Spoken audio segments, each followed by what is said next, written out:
Hello friends, आप सबका आपके अपने चैनल गोविंद लेक्चर्स में एक बार फिर से स्वागत है। तो कैसे हो आप सब? उम्मीद करता हूं आप सब अच्छे होंगे और आप सबकी बोर्ड परीक्षा की तैयारी भी अच्छे से चल रही होगी।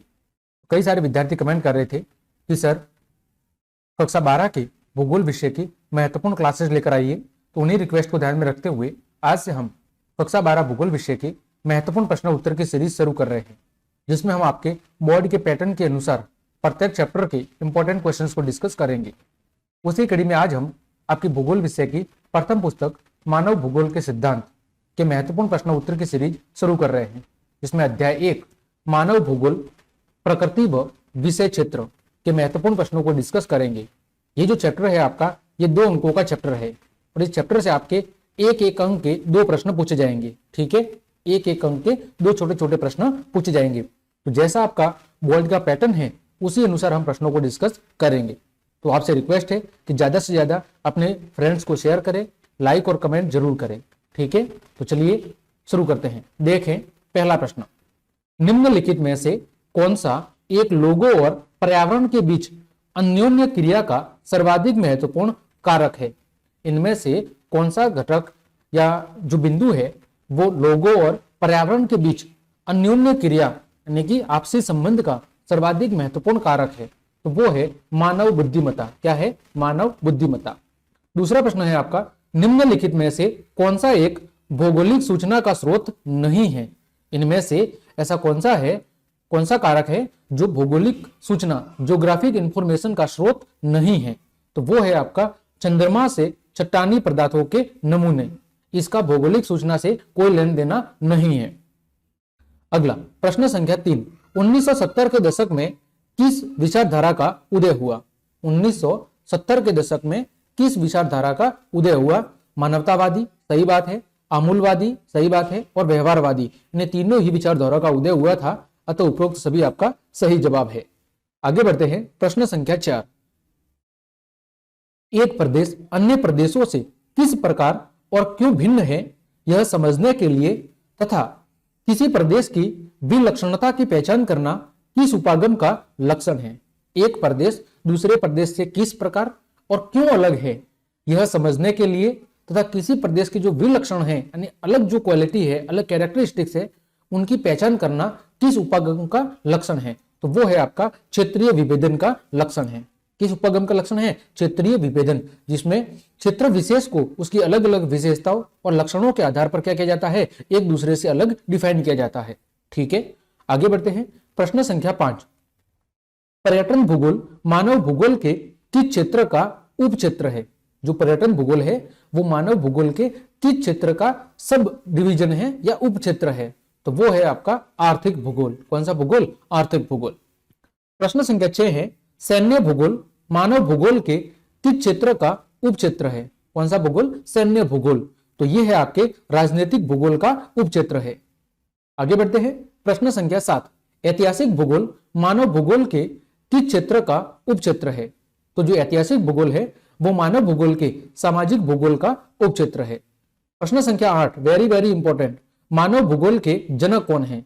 तो मानव भूगोल के जनक कहा जाता है फ्रेडरिक रैटजेल को। किसे कहा जाता है? फ्रेडरिक रैटजेल को मानव भूगोल का जनक कहा जाता है। अगला प्रश्न वेरी वेरी इंपॉर्टेंट, ये भी, भूगोल का पिता किसे कहा जाता है? तो भूगोल का जो पिता है, फादर ऑफ जियोग्राफी, वो कहा जाता है हिकेटियस को। किसे कहा जाता है? हिकेटियस को फादर ऑफ जियोग्राफी कहा जाता है। प्रश्न संख्या 10, रुको और जाओ की संकल्पना किसने प्रस्तुत की? रुको और जाओ की जो संकल्पना है वो प्रस्तुत की गई थी ग्रिफिथ टेलर के द्वारा। किसके द्वारा? ग्रिफिथ टेलर के द्वारा। अगला प्रश्न है आपका दोस्तों, मानव भूगोल अस्थिर पृथ्वी और क्रियाशील मानव के बीच परिवर्तनशील संबंधों का अध्ययन है, यह परिभाषा किसने दी थी? मानव भूगोल अस्थिर पृथ्वी और क्रियाशील मानव के बीच परिवर्तनशील संबंधों का क्या है? अध्ययन है। यह कथन था एलन सैंपल का। किसका कथन था? एलन सैंपल का। प्रश्न संख्या 12 है, एंथ्रोपोजियोग्राफी पुस्तक के रचयिता कौन है? एंथ्रोपोजियोग्राफी पुस्तक के जो रचयिता है वो है रैटजेल। कौन है? रैटजेल। ठीक है, तो ये थे आपके महत्वपूर्ण अबसद वाले प्रश्न। आगे बढ़ते हैं। अति लघुरात्मक प्रश्न यानी ऐसे प्रश्न जिनके जवाब आपको एक लाइन के अंदर या एक शब्द के अंदर देने होते हैं। पहला प्रश्न है, आधुनिक मानव भूगोल के जन्मदाता कौन थे? आधुनिक मानव भूगोल के जन्मदाता कौन थे? तो वो थे आपके फ्रेडरिक रेडजेल। कौन थे? Friedrich Ratzel. अगला प्रश्न है प्रश्न संख्या 2, नवनीतिवाद के प्रवर्तक कौन है? नवनीतिवाद के प्रवर्तक कौन है? तो वो है ग्रिफिथ टेलर। कौन है? Griffith Taylor. अगला प्रश्न है रेडजेल की पुस्तक का नाम बताएं।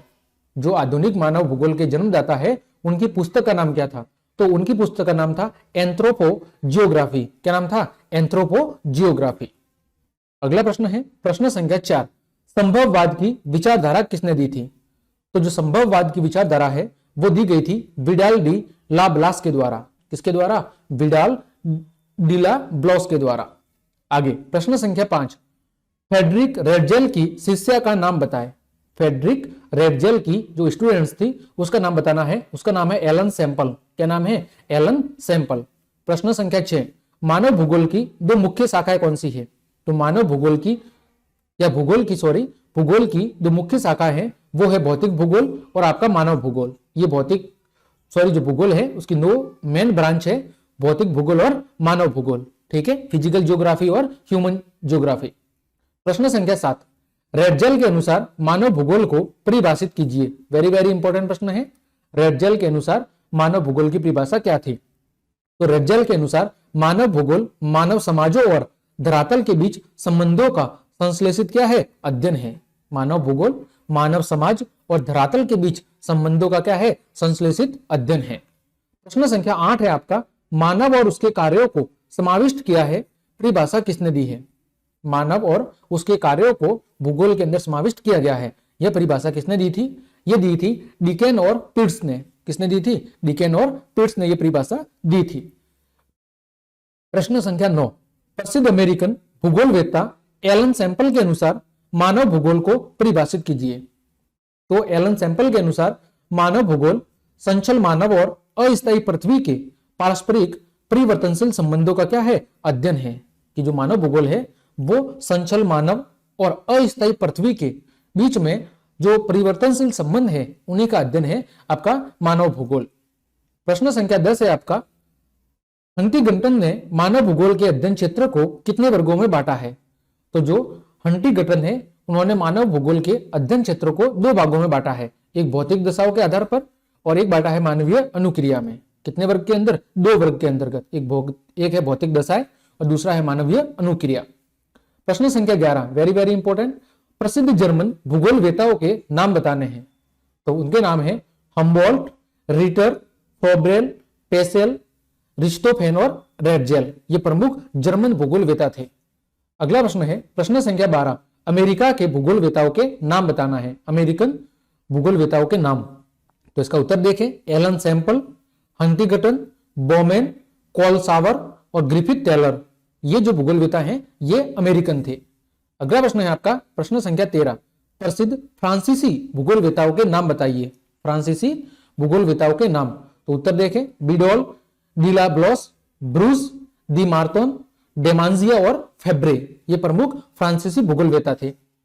प्रश्न संख्या 15, मानव का प्रकृतिकरण भूगोल की किस विचारधारा के अंतर्गत आता है? मानव का प्रकृतिकरण भूगोल की किस विचारधारा के अंतर्गत आता है? तो उस विचारधारा का नाम है नीतिवाद। प्रश्न संख्या 16 है, प्रकृति का मानवीकरण भूगोल की किस विचारधारा के अंतर्गत आता है? तो जो प्रकृति का मानवीकरण है वो आपकी भूगोल की संभववाद विचारधारा के अंतर्गत आता है। प्रश्न संख्या 17 है, भूगोल में मानवतावादी, आमूलवादी और व्यवहारवादी विचारधाराओं का उदय कब हुआ? तो इन विचारधाराओं का उदय भूगोल के अंतर्गत सन 1970 के दशक में हुआ था। कब हुआ था? सन 1970 के दशक में। ठीक है, 70 के दशक में या 1970 के दशक में, ऐसा ही कुछ था। यहां पर भी 1970 के दशक में। ठीक है, आगे बढ़ते हैं। आपका प्रश्न संख्या 18, भूगोल में आमूलवादी के बारे में बताइए। भूगोल के अंदर आमूलवादी के बारे में बताएं। तो आमूलवादी रेडिकल विचारधारा ने निर्धनता के कारण, बंधन और सामाजिक असमानता की व्याख्या के लिए मार्क्स के सिद्धांत का उपयोग किया। यानी इस विचारधारा में निर्धनता के कारण, बंधन और सामाजिक असमानता की व्याख्या के लिए इन्होंने मार्क्स के सिद्धांत का उपयोग किया। समकालीन सामाजिक समस्याओं का संबंध पूंजीवाद के विकास से था। इनके अनुसार समकालीन उस समय जो सामाजिक समस्याएं थी उनका संबंध किससे था? पूंजीवाद के विकास से था।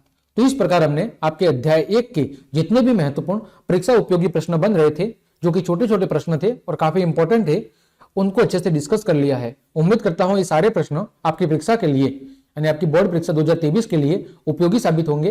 तो क्लास देखने के लिए आप सभी को धन्यवाद। यदि आपको मेरी क्लास और मेहनत पसंद आई है तो फिर लाइक, कमेंट, शेयर और सब्सक्राइब जरूर करें। आज के लिए इतना ही। जय हिंद, जय भारत।